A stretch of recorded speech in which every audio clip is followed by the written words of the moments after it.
Another video to the modern mystic. Yeah. Hi, Nick. Sort of. Really high. Yeah, I'm sorry, there's this.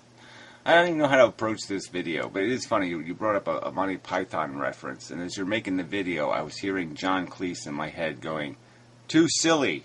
Too silly. This sketch is too silly." He's just going to, where we used to walk in and just say, the sketch is too silly. It's too preposterously, nonsensically insane. And yes, this is too silly. I don't know where this philosophy of nonsense comes from. This bullshit. What Arthur was the first one to come up with this idea that we'll make everything all right by just pretending it all doesn't matter. We'll just say nothing ever is in the matter universe. Value doesn't really exist. It's like random and spontaneous. The word value doesn't really mean anything. There's no such thing. I mean, yeah, the eyes are. That's part of when you're involved in a too silly a sketch. Your brain goes somewhere else because it just says this is too fucking silly. But yeah, I gotta find that book and burn it because that's like another Monty Python joke. Where they told the joke. The joke sketch. There was such a joke that was so powerful. Anybody who saw or heard the joke died laughing. And this is like a philosophical notion that is so preposterous, so nonsensical that it just shatters all rationality. It just completely destroys a brain's capacity to ever think rationally again. And that's all that's going on here. I mean, your obligation that I contrive some little man for you inside my head that's actually having his limbs torn off. When my arm's being torn off, his arm has to be torn off or something. There has to be something inside my brain like a little cat, and needles have to be going into its eyes for there to be a reality of suffering.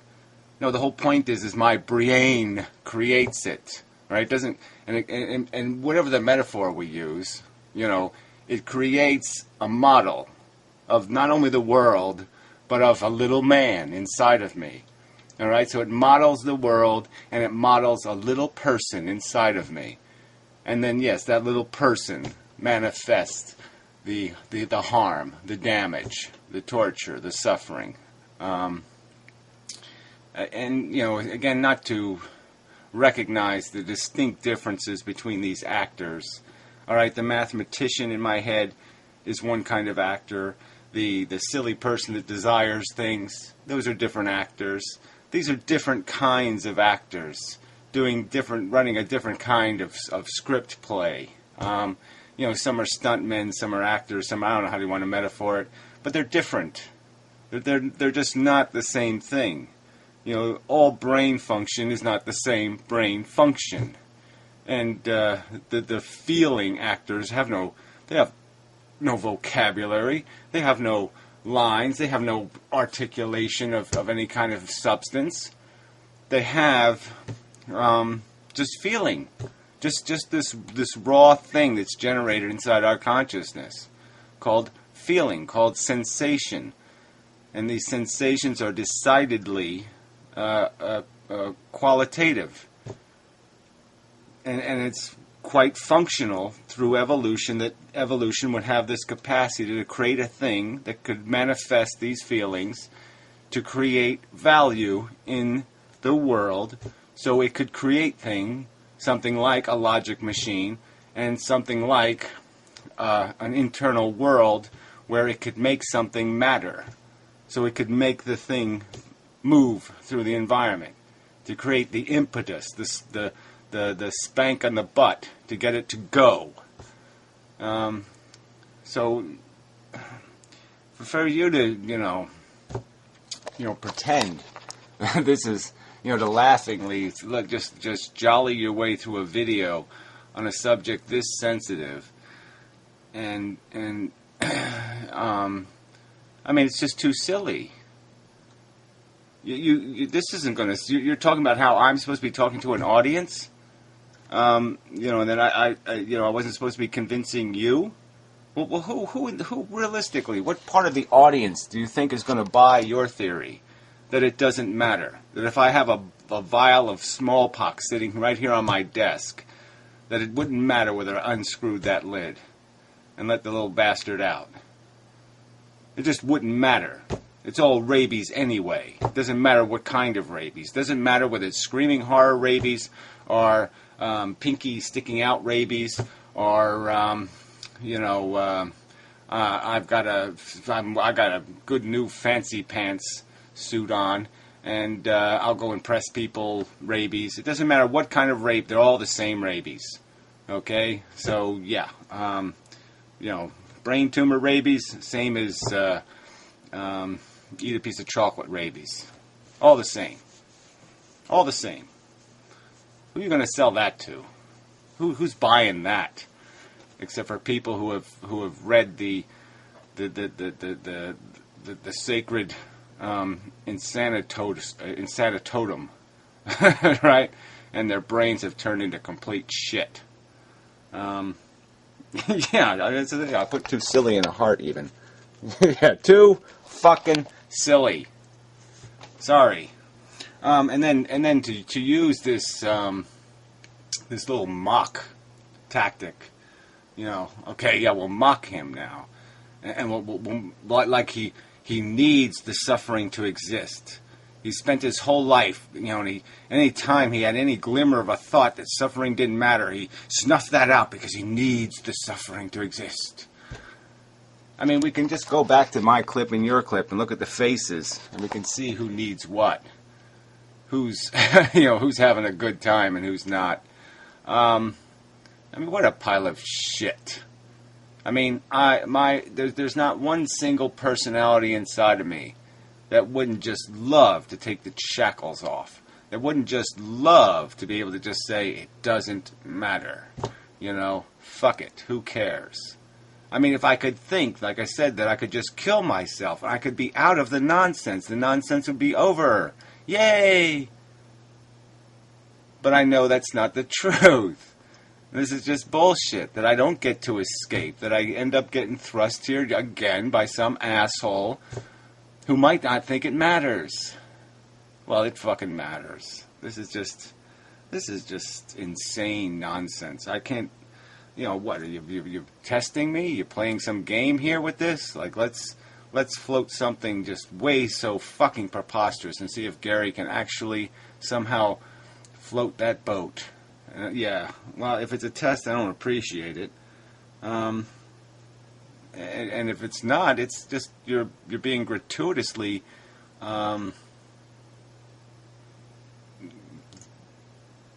verbose. You're verbosely preposterous.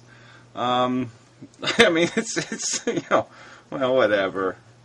But yeah, no, there's nothing. There's not one single thing inside of me that wouldn't love the liberty of taking a deep breath and saying it doesn't matter. The suffering's fake. It's all just an actor reading the suffering line.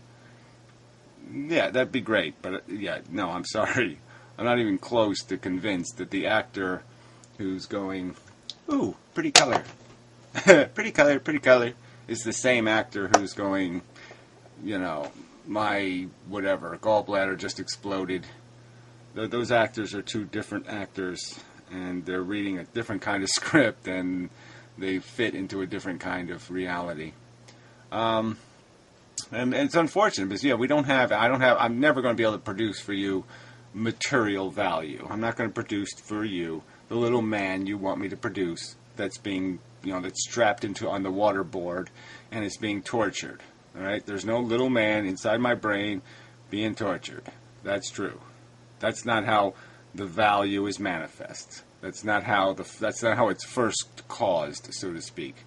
Just as every other part of our evolution had a first cause, a first event, a first eyeball, a first reflex, we can go right down the line of these firsts that take you to some new plateau. And consciousness is a plateau, and part of consciousness is this manifestation of this carrot and whip, the creation of the sensation organs, and they have a qualitative reality, and there's just no way I can make that into a material ooze. It doesn't produce something material. It produces something manifested through the function of the brain and the arrangement of the neurons. And that manifestation, though, is the creation of value. It is the creation of value. And you're just saying because the value isn't in the material universe, because like time, you can't grab a piece of it and put it in your pocket, therefore it doesn't exist.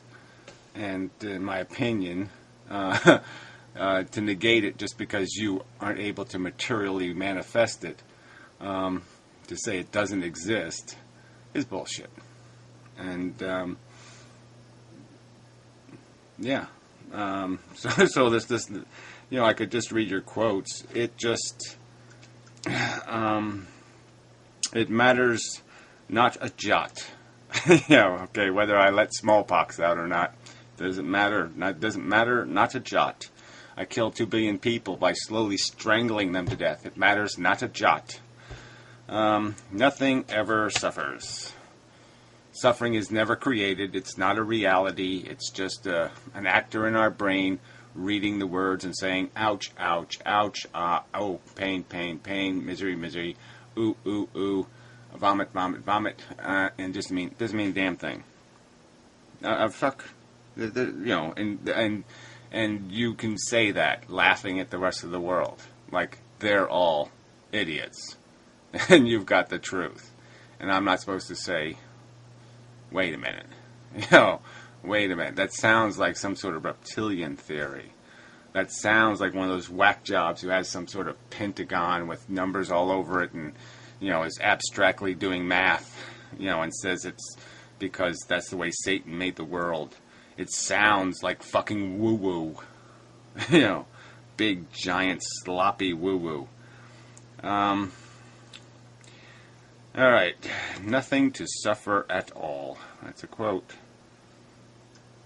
Yeah, there's nothing. There's not a thing. Again, yeah, my brain doesn't create an actual little me inside of me, a little mini-me. Okay, it's not an actual little me. It's a perceptual little me. And the point I'm making is the fact that it's one hell of an illusion, like time. It's here to stay, and you can't just say it away. Just to say, I negate the reality of consciousness. It's all just rabid dog acting. I mean, it's bold bullshit from a big bearded, you know, yogi man. So anyway, yeah, I guess that's enough. But yeah, I can't. I'm just going to keep trying to come up with metaphors to satisfy you, and what's the point? I'm not going to be able to produce your material value. I can only produce it as an explanation, and I can only use other material phenomenon created as explanation, like gravity or magnetism or some other phenomenon. I use the whirlpool inside of a stream. I mean, it's you know, it's a metaphor, but obviously whirlpools don't have little sparkly glitter flying out of them to represent the something, you know, that I'm claiming exists. And so the reality of suffering, like in some kind of whatever that the Green Mile was, you know, where the guy sucks out the people's pain, sucks out their disease, you know, and shoots his back out into the air, his little black sparklies, little black glitter. Yeah, I'm not going to materially make it possible for you to see it. You know, maybe the movie wouldn't have worked, right, if you just went, and you couldn't see the little sparklies of pain and suffering. Nobody would believe this the pain and suffering exists because you didn't turn it into something material for everybody to look at and say, ooh, look, that's the suffering. Yeah, well, I just can't do it. I can't produce this obligation. What I can do is draw a picture for people and say, this is how ludicrous his world is. So in his world, you go to an amusement park and you pay $10 to go on a ride, and you stand in line for an hour, and when you get to the end of the line, the guy kicks you in the nuts. Yeah, and that's the ride, because it doesn't matter. Might as well get kicked in the nuts as to eat an ice cream cone. Same fucking difference, just actors in your head. So that's the reality. So yeah, get a kick in the nuts. I was thinking about amusement parks, they aren't very amusing in my opinion. You know what I mean? I'd go for the ride that was like the International Masseuse ride or something. And you lie down on a conveyor belt and the girls from all over the world, they undress you and massage you and oil you. And yeah, that would be a great ride. That's an amusement park in my definition. But yeah, I can make you ludicrous by just talking about opening a jar of smallpox. And I think if I put that on the ballot, in the election time, I think that's a sure winner. Should we open the jar of smallpox? Just for the fun of it. Because it's all rabies anyway. Yeah, I'm sure everybody's going to say, you know what? Even if I don't believe in that, even if I do believe that it doesn't matter, yeah, just for the safety's sake, let's say no to that one. Because that just sounds a little too crazy. I'm not quite confident, okay, that it all doesn't matter. So we'd have to have some way to force them to defend their principle, I mean, should people who believe suffering doesn't matter, it matters not a jot, should people who think it matters not a jot be mocked and laughed at and ridiculed, or should we open the bottle of smallpox? Those are your two choices. Not to mock the silly philosophy, or to open the jar of smallpox. Guess who's going to win? Yeah. And I mean, that means nothing. It does. A popularity opinion doesn't mean damn thing. But I'm just saying, the only thing it does mean is that you have work to do. I mean, at least on this subject. I mean, I might not be able to convince people of antinatalism tomorrow, but I'm sure as hell not going to have any problem convincing them that I shouldn't open the jar of smallpox. And I sure as hell shouldn't build an amusement park where people wait online for an hour to get kicked in the nuts. That's not going to be an economic winner. So laugh, clown laugh. And, you get the last laugh, obviously, because you've negated the horror. You've negated anything to feel bad about. The baby can fall into the bed of nails, and who the fuck cares? So, I can't get to somebody who doesn't believe it matters. There's no way I can get to them. There's no mocking, jolt of insulted character or offense I could throw it. There's no pie I could throw at such a person, so I won't bother. But yeah, whatever this is, it's just it's not any fun. Yeah, you're not being any fun at all, Nick. Really, really depressing. So anyway, let's play the last few minutes of this. What the hell? There's nobody does standalone, or what is it, stand-up, standalone comedy, or whatever it might be. There's always a group on the stage. But the actors are just listening to each other, watching each other. That's somehow what the consciousness is. And they go, oh, really moved by that stunning reproduction, what do they do? What do they... Yeah, so, but again, that's just kind of bullshit, because we know actors are acting, right? I mean, we know that when somebody's pretending to die in the movies, they're not really dying. They really don't have a sword in their chest. And the blood that might spurt out of their nose or something has been, there's a little machine spurting the blood out. So we know it's fake, okay? We know that's fake. What's happening inside our brain, again, when the pain thing is happening, there's not somebody reading a script going, ouch, ouch, ouch, ooh, ooh, oh, ow, ow, ow, ooh, ooh, ow, ooh, ow, ow, ow, ow, ow, ow, ow. No, we know they're not doing that. All right, it's happening in my body. I can feel the damn pain. I'm not reading pain script. I'm producing pain. I mean, come the fuck on. Or when they do these acting things, oh, what a delivery of, what a reproduction of. When you really act well, and the other actors are really moved by it, what a brilliant reproduction of suffering. No, forgotten what the word is. Probably come to somebody else's mind. and the other actors are moved by this. No, the words still won't come. That's all it is. Some actors are moved by others, and others will just go, blah, blah. Yeah, well, look, by your standards, we don't have to fake it anymore. So we could actually just burn the actors. We could actually stab the actors, and then we could see them really perform. They wouldn't have to act anymore by your philosophy. It wouldn't really matter. If you want to do a torture movie, well, torture the guy for real. Fuck it, do a snuff film for real. I mean, why pretend? Why have a guy act when you can have the real thing? Because that's just an actor anyway. I mean, this is getting too silly. Too script is too. Nope. The skit is too silly. Too silly. Shit. and that's all it is. And then it'll move on. And the funny thing is, I shouldn't really have gone to this, but this is how we actually feel. Yeah. When you can get over the words, this is how we actually feel, which is implying again there is one thing feeling. That's how. Well, again, we've already been past that one, way past that one. We know it's different things, but we know it's the same machinery that's producing the sensations. I mean, it's the same actor, if it was an actor. I mean, because it's the actor that's basically insensibly stupid, and you can't negotiate with him. You can't give him context. You can't do a damn thing for him. He just sits there and says, tooth broken, nerve exposed, ow, ow, ow, ow, ow, ow, ow, ow, ow, ow. And he drives you until he forces you to jump in front of a car. We actually feel like an actor on the stage sometime, giving it this performance.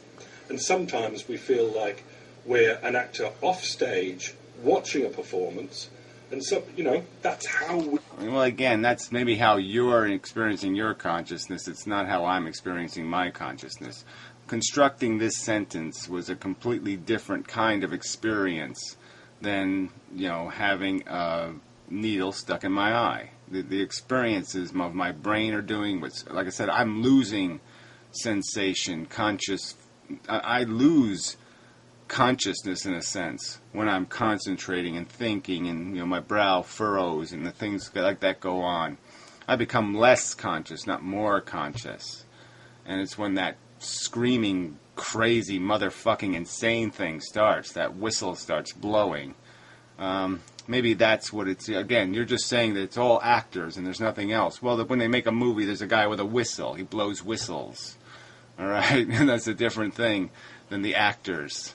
The grips are different than the actors. There's more to this fucking production than your actors. You feel. And then we feel sometimes like actor or actors off a stage watching an interaction between two other actors on the stage. They're all on the stage. There's nothing in my analogy there isn't wild. There's nothing that has anything to do with the reality, in my opinion. You're not recognizing the distinct differences between these mechanisms. Even the differences between conceptual programming, thoughts, ideas, connections, and conditioned, the more emotive, passionate, desirous kind of things, the avarice and the fear thing. These are different kinds of mechanisms. They're just not, you can't just say it's actor 1, actor 2, actor 3. They're different frickin' things.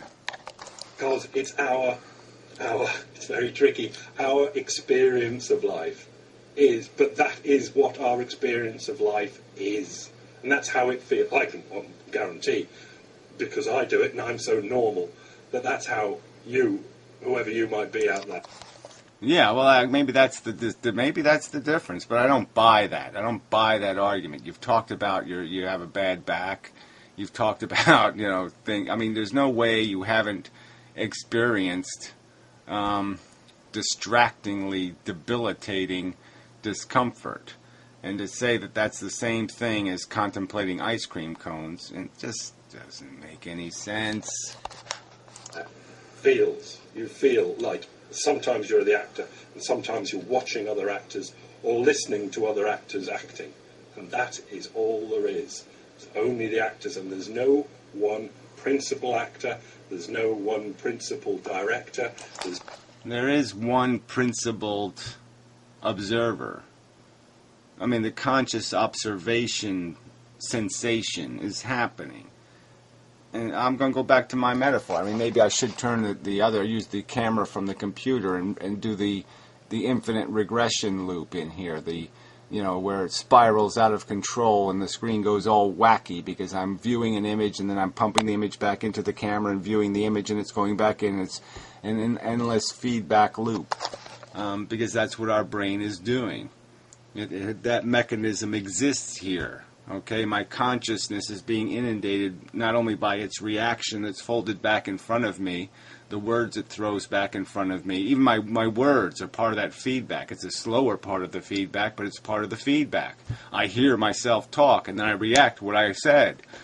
And that's a significant piece of functionality that can lead to conundrums of endless feedback loops. What stops an endless feedback loop? Well, what stops it is the resolution. Well, we know that our computers have fixed resolutions, millions of dots. But what if there's trillions? What if there's gazillions? We don't know what the resolution of our brain is. So that regression, that endless feedback loop could be a really, really, really, really deep motherfucker. No one principle, there's no audience, it's just a load of fucking loonies on the stage. Yeah, whatever. I mean, that's just too cliche, too simplistic, too silly. Sorry, that's just not a good enough explanation of life on Earth, okay? There's stuff that's loony, there's stuff that ain't loony. There's stuff that's been built logically, brick by brick by brick, slowly. And then there's books that are written that retard, that destroy cognition, destroy brain functionality, apparently. And apparently you read the Poison book. Influencing each other for no reason at all. Yeah, right. And smallpox, yeah, chocolate-covered ice cream cone. Same difference.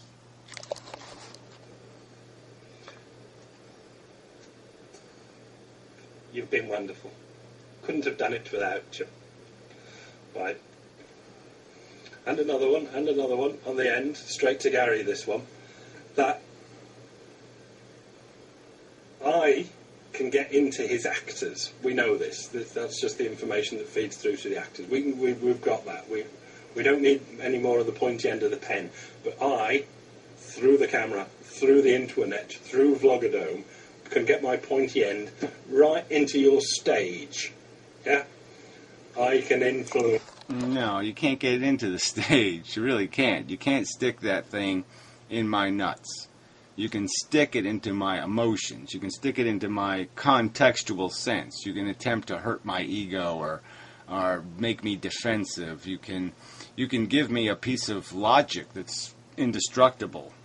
I don't think it's going to be. It matters not a jot. I don't think that's going to do it, though. But yeah, you can throw crap at me, and some of that crap can be, trigger emotions. Like I said, it can get to me in some conditioned vulnerability. But you can't get to my pancreas, fucker. You have no hope of putting a tumor in my brain with your fucking pen. So, good luck with that. It's you. So, pointy end coming into your stage, jab your actors and say, get hold of that prissy little bitch and her dolly with a little cuddly suffering thing and the absolutes, and give her a damn good slapping.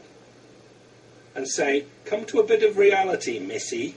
Yeah, whatever. Right, the reality that it's all the same and it's all rabies. Well, sorry. Sorry, that's fucking crayon. It's no way, okay? I'm sorry. You're describing the aerodynamics of a 747 by saying, zoom, zoom, poof, poof, fly, fly. Yeah, no, it's a little more complicated, I think. Yeah? Give her a damn good slapping. Put her in a place. Put her in a little wicker basket for a week or so. Yeah. I have no patience with this crap. It's just too annoying to have to.